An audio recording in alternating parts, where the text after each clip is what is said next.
Hello and welcome to the Silver King's War. I'm Michael Sievers, the writer, producer, and creator of this podcast series about my father's Second World War as a B-26 bombardier. Today we begin the letters Dearest Ones as the Silver King has arrived at his installation north of Paris at A-72. It's October 15th, 1944. And he writes, Dearest Ones, I had begun to think we would never reach here, but at last we've arrived safe and sound. So much has happened since I left the States, it's hard to go back and remember all I have been through.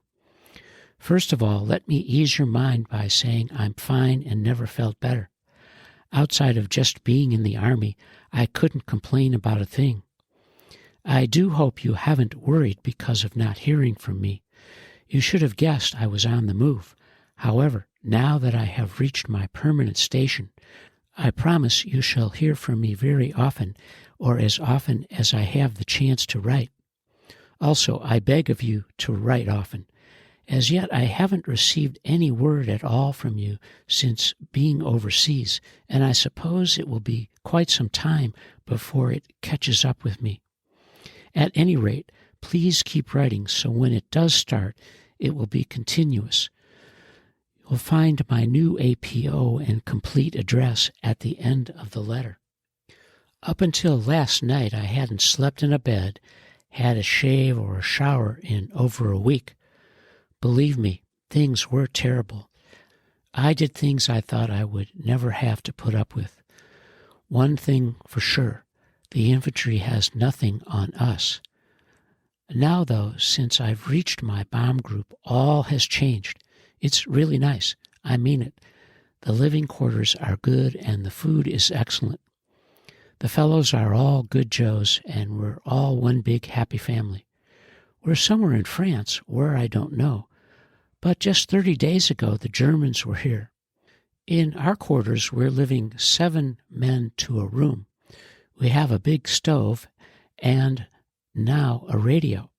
Right now, Jimmy Durante is on, which makes it even more difficult to realize I'm out of the States.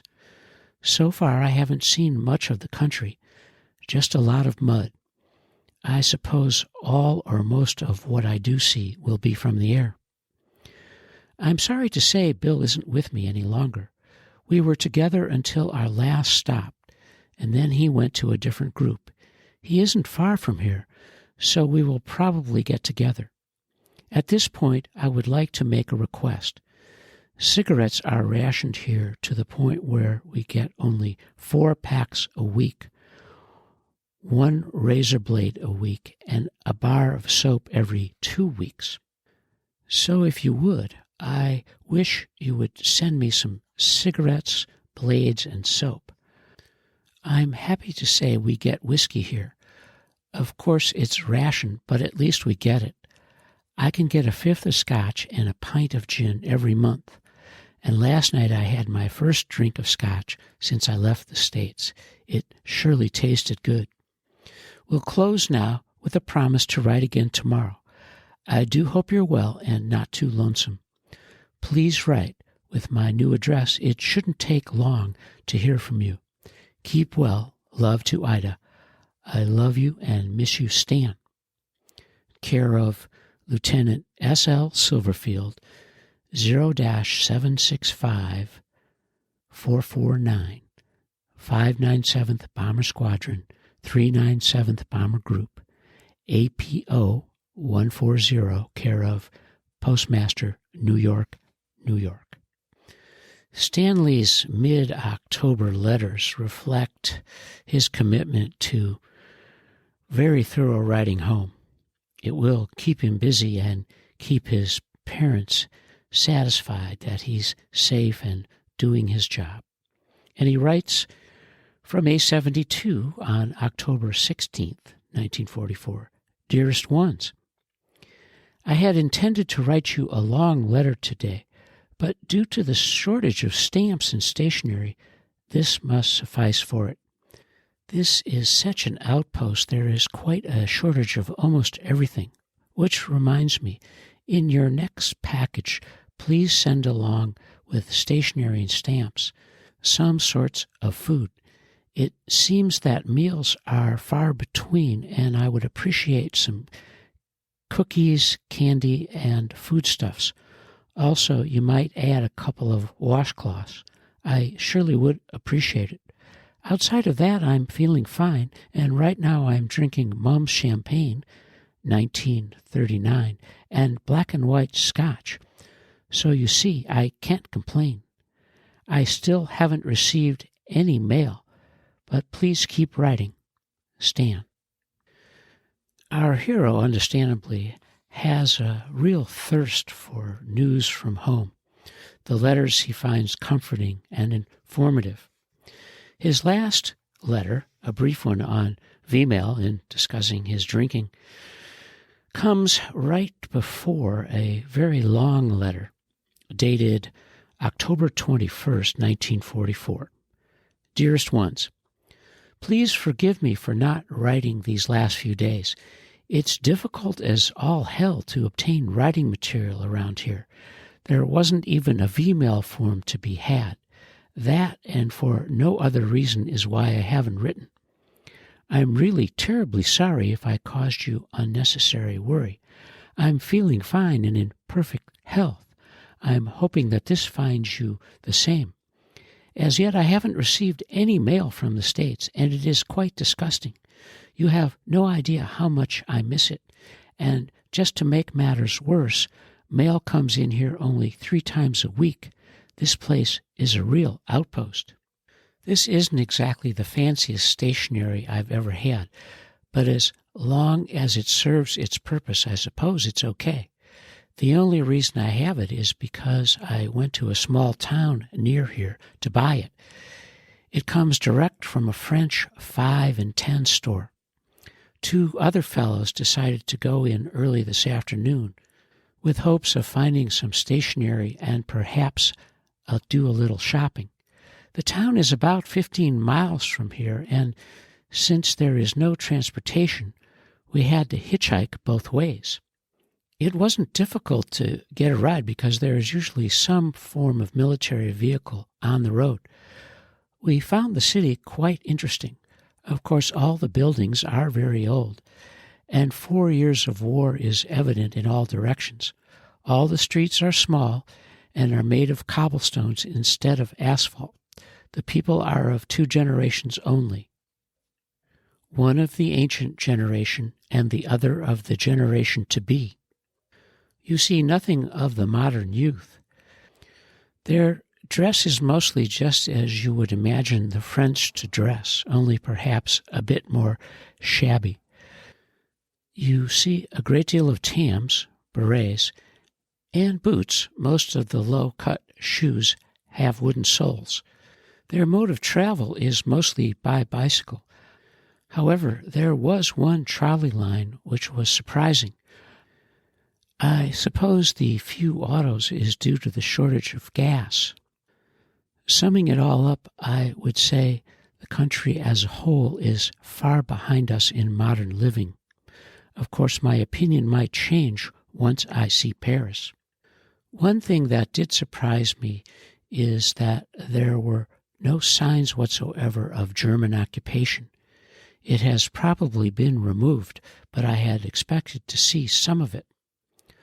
All the stores are practically bare. I saw nothing that I might be able to use. Mother, I tried to buy you some perfume, Shalimar or Chanel No. 5, but there was none to be had.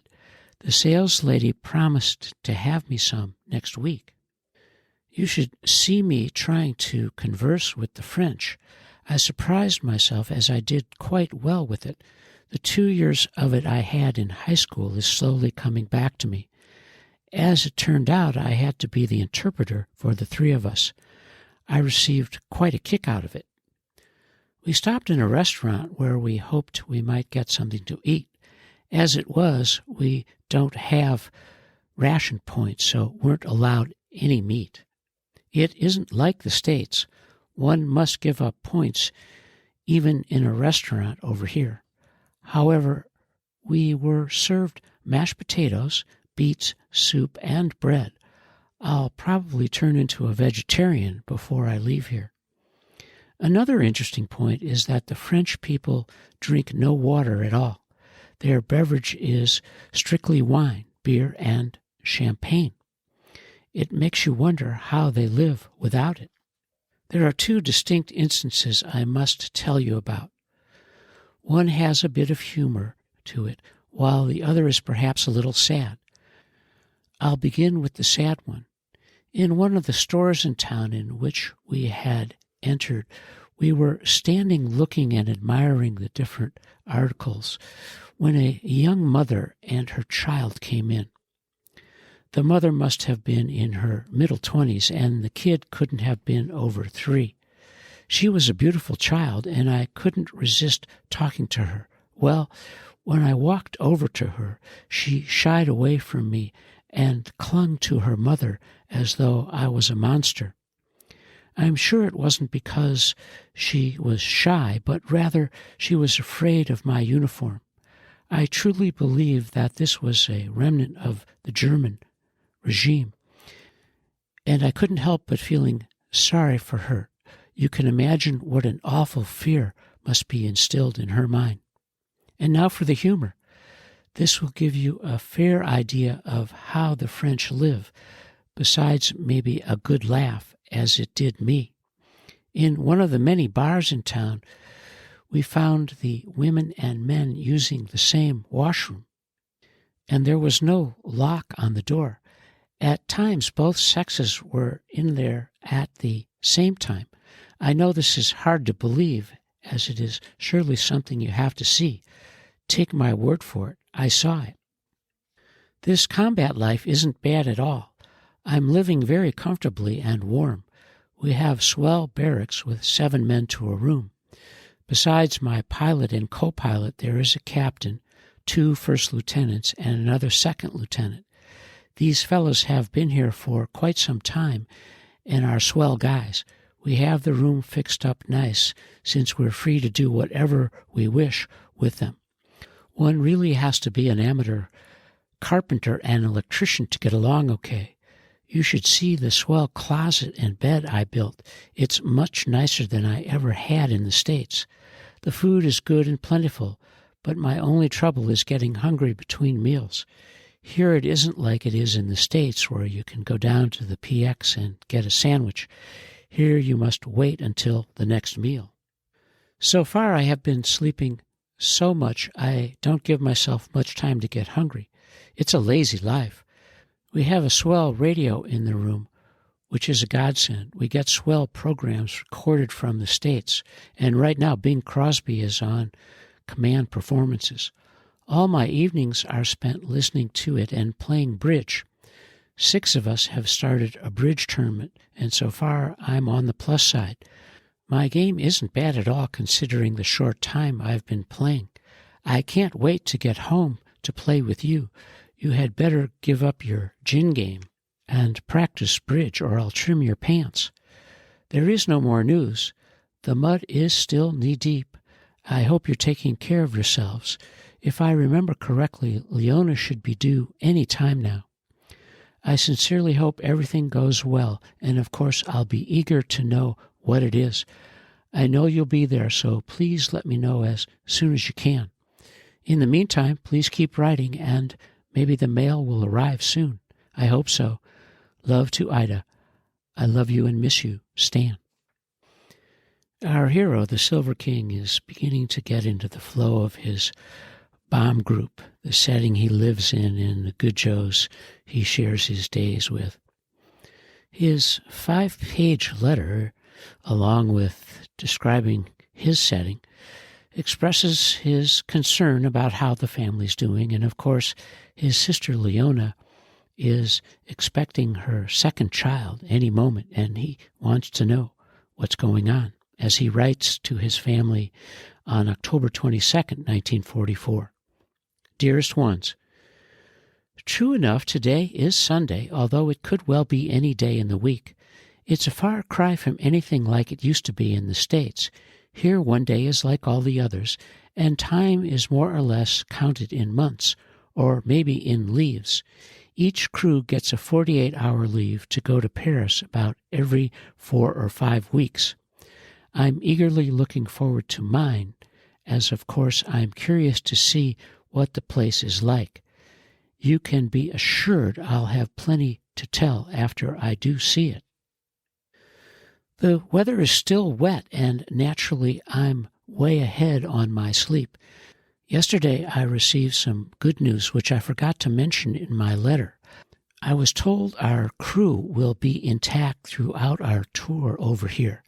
This is very unusual, as most of the preceding crews have been split and separated. It was quite a relief to know Festi will remain as my pilot. We've been together for so long, we're almost like brothers. There isn't an awful lot I can write about, and it's especially difficult to write day after day without receiving any answers. But I suppose you are finding the same trouble. The mail comes in tomorrow. I pray to God there is some word from you. I'm sort of keeping my fingers crossed. It shouldn't take over 8 days to get mail from you, and I should hear from you soon, now that you have my permanent APO. God only knows when my back mail will catch up with me. Which reminds me, none of my baggage has been delivered yet. All I have is what I brought with me, which isn't much. Sometimes I marvel at how the Army operates at all. They seem to screw up so often. However, I suppose I shouldn't complain, because I do have things so easy. I'm feeling great and living the life of Riley. After all, it isn't many people that have champagne to drink every night. This is Mum's 1937, too. Are you jealous? I do hope you're well and taking care of yourselves. Please keep writing, and I'll do the same. Love to Ida. I love you and miss you, Stan. As our hero, the king, waits on his baggage and drinks champagne, we are finishing the first group of his letters in October of 1944 from A72. And you are listening to the Silver King's War.